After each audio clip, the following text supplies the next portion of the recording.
बिस्मिल्लाहिर्रहमानिर्रहीम। अस्सलाम वालेकुम नादरीन, आप यूट्यूब चैनल देख रहे हैं। मैं इमरान खान हूँ। नादरीन, गुज़िश्ता रात पाकिस्तान और अफ़गानिस्तान की जो बॉर्डर है वहाँ पे झड़पें शुरू हो गई और ये फायरिंग अफ़गानिस्तान की जानिब से शुरू की गई। जो पाकिस्तान का मीडिया उसने ये रिपोर्ट किया, पाकिस्तान के सिक्योरिटी ज़राए ने यही बताया कि ये अफ़गानिस्तान की जानिब से कार्रवाई की गई है। अच्छा, इसमें जो इंटरनेशनल मीडिया है वो भी यही कह रहा है कि ये अफ़गानिस्तान की पहले रिटेलिएशन है। और वो रिटेलिएशन का लफ्ज़ इसलिए इस्तेमाल कर रहे हैं कि आज से 2 दिन पहले पाकिस्तान ने काबुल के नज़दीक एक अटैक किया था, जिसमें पाकिस्तान के सिक्योरिटी ज़राए ये दावा कर रहे थे कि टीटीपी के सरबराह को नूर वली महसूद को मार दिया गया है, लेकिन अभी तक उसकी कोई कंफर्मेशन अफ़गानिस्तान से बाद में आई नहीं। कुछ और दहशतगर्दों का नाम लिया गया, लेकिन वो दहशतगर्द 2018 और 2019 में, यानी आज से 7 और 8 साल पहले मारे जा चुके हैं और उनकी खबरें मरने की पहले ही चल चुकी हैं।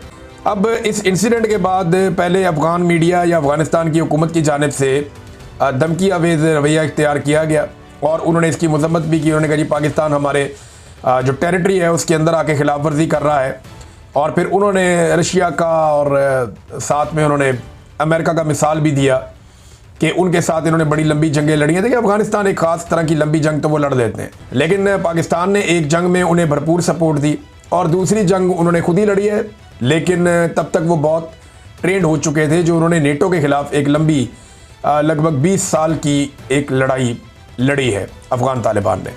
बहरहाल अब हुआ ये कि उसके बाद अफ़गानिस्तान ने पाकिस्तान के बॉर्डर के ऊपर मुख्तलिफ इलाकों से अटैक किया। इसके मनाज़र भी हमने देखे, रात गए, और उसके बाद पाकिस्तानी फोर्सेस की जानिब से भरपूर जवाबी कार्रवाई की गई, जिससे अफ़गानिस्तान में भी काफ़ी नुकसान हुआ और वहाँ पर चेक पोस्टें तबाह हुई।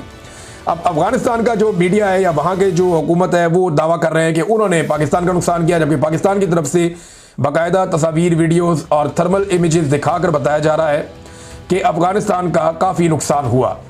बिलाखिर सुबह होने से पहले अफ़गानिस्तान की हुकूमत ने जंग बंदी का ऐलान किया, जो एक बड़ा समझदारी का काम है। अफ़गान गवर्नमेंट ने कहा जी जंग बंदी का हम ऐलान करते हैं और हम उम्मीद करते हैं कि दोबारा अब लड़ाई नहीं होगी और पाकिस्तान की तरफ से कोई हमारे ऊपर जवाबी कार्रवाई नहीं की जाएगी। ये अब अफ़गानिस्तान ने उसके बाद जंग बंदी की है, लेकिन पाकिस्तान इस बीच में बड़ा तगड़ा जवाब दे चुका था। अब इस सारी सूरत हाल में ना चंद किरदार हैं जिन्हें हम फरामोश नहीं कर सकते। एक तो भारत का किरदार है। भारत जो है वो जख्म चाट रहा है, पाकिस्तान ने उनके तैयारे गिराए हुए हैं और वो अब बदला लेने के लिए पर तोड़ता रहता है। और ये देखें, हमला भी उस वक्त हुआ जब अफगान वजीर खारजा अमीर मुत्तकी वो भारत के दौरे पर है। ये बड़ा एक अजीबोगरीब टाइम है कि अफगान वजीर खारजा भारत के दौरे पे है, तब एक एयर स्ट्राइक होती है अफगानिस्तान में, उसके बाद भारत के अंदर उनका दौरा है और उस बीच में फिर बॉर्डर के ऊपर टेंशन हो जाती है और अफगान फोर्सेज और पाकिस्तानी फोर्सेज के बीच में पहली मरतबा इस लेवल की टेंशन हुई है और इतनी फायरिंग का तबादला हुआ है, शेलिंग का तबादला हुआ है। पाकिस्तान की जानिब से आर्टिलरी का भी इस्तेमाल किया गया। तो भारत के अंदर बहुत सारे लोग बगले में जा रहे हैं, खुश हो रहे हैं, एंजॉय कर रहे हैं कि जी पाकिस्तान की अफगानिस्तान के साथ लड़ाई लग गई। देखें, एक बात भारत को भी समझनी चाहिए, अफगानिस्तान को भी, अफगानिस्तान के पास कोई रवायती फौज नहीं है। उनके पास वो मिलिट्री वेपन्स भी नहीं है जो एक फौज के पास होते हैं, वैसी आर्टिलरी भी नहीं है, टैंक्स भी नहीं है, जो जदीद हथियार हैं आजकल के जिनको ड्रोन्स कहते हैं या एयरफोर्स कहते हैं, वो भी अफगानिस्तान के पास नहीं है। अफगान सिर्फ एक गोरीला जंग के मास्टर है। बाहर से अगर कोई अफगानिस्तान के अंदर घुसेगा तो लड़ाई की नौयत कुछ और होगी। अगर कोई ऑक्यूपेशनल फोर्सेज हैं जिन्होंने ऑक्यूपाई किया हुआ है अफगानिस्तान की टेरिटरी को, तो उसके खिलाफ वो एक लंबी गोरीला जंग तो लड़ सकते हैं। और गोरीला जंग में यह है कि आपने छुपे रहना है, जब आपका दाव लगे आपने दाव लगा लेना है।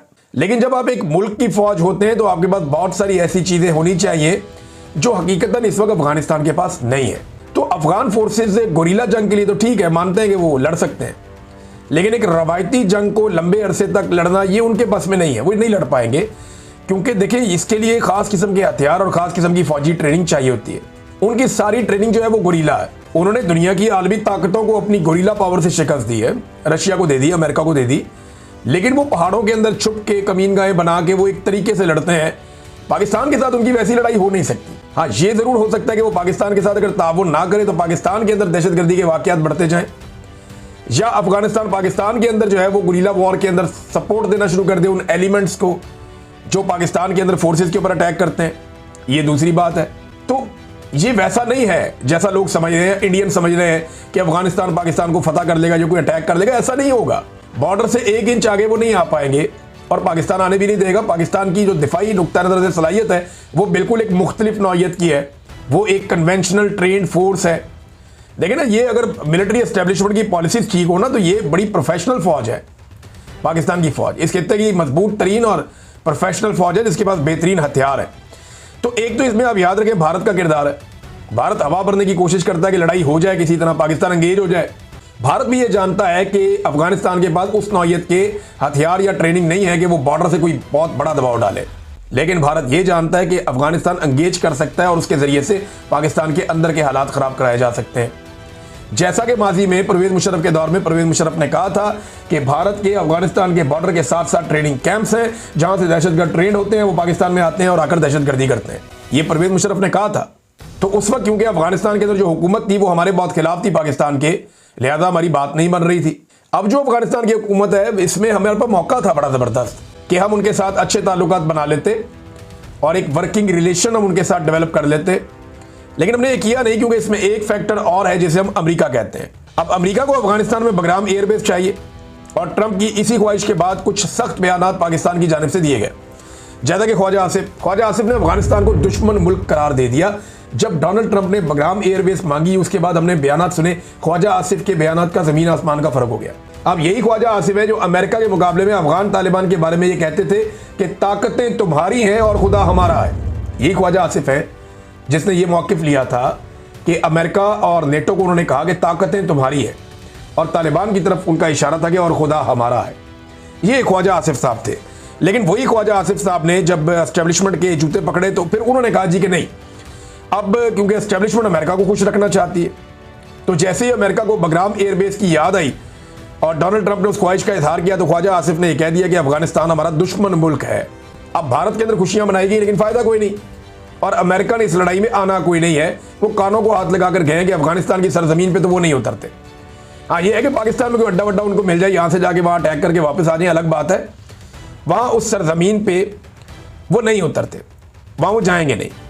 अब ट्रंप जो है उसके बाद एक और मौका था गुज़िश्ता रात, तालिबान ने खुद ही जंगबंदी कर दी, वरना ट्रंप फ़ायदा उठा सकता था और वो ये कह सकता था कि एक साल में मैंने 9 जंगें रुकवाई हैं।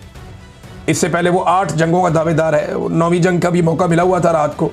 अगर ट्रंप को जगा कर ये कहा जाता, फौरी तौर पे ये कहा जाता कि जनाब आप इसमें मुदाखलत करें, तो फिर ये जंगबंदी भी अपने खाते में डोनाल्ड ट्रंप डाल सकते थे। अब तक इतनी, अपना ख्याल रखिएगा, अपने चैनल का भी। अल्लाह।